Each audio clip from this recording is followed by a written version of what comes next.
వారాలు, నెలలు, సంవత్సరాలు ఇవి యథావిధిగా మారిపోతున్నాయి. లైఫ్ మారే సింప్టమ్స్ మాత్రం అస్సలకి కనిపించట్లేదు. నాకున్న ఏకైక బెస్ట్ ఫ్రెండ్ డిప్రెషన్. దాంట్లో నుండి బయటికి రాలేను. సరే దాన్నే అలా అట్టిపెట్టేసుకుందామంటే అది కూడా కుదరదు. లైఫ్ ఏదో ఒక మాదిరిగా నడుస్తుందిలే అనుకునేదానికి లేదు. ఏదో ఒక ప్రాబ్లం కళ్ళ ముందు అలా మెదలాడుతూనే ఉంటుంది.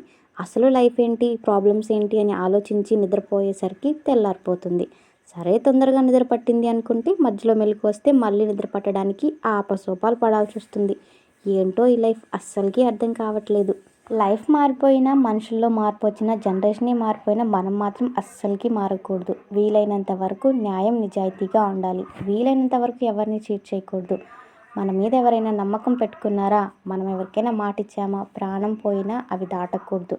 మనకేమనిపిస్తుంది, జస్ట్ మనం మాట ఇచ్చాము, మన మీద నమ్మకమే కదా ఉంది అని అనుకుంటాం. కానీ ఆ మాట మీద, ఆ నమ్మకం మీద అవతల వాళ్ళు లైఫ్, ప్రాణం పెట్టేశారే అనుకోండి, మనకేముంది, అది లైట్. అవతల వాళ్ళకి కదా సీరియస్.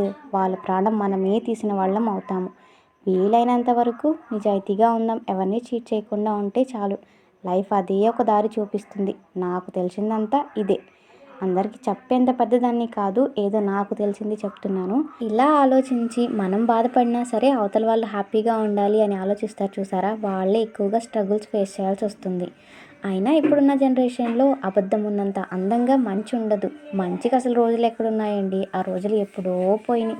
ఏం జరిగినా ఎలా జరిగినా ఏముందిలేండి, ప్రాబ్లమ్స్ ఈ రోజు ఉంటాయి. స్ట్రాంగ్గా నిలబడితే అవే పోతాయి. వీలైనంత వరకు మంచి చేద్దాం, కుదిరినప్పుడు సైలెంట్గా ఉందాం.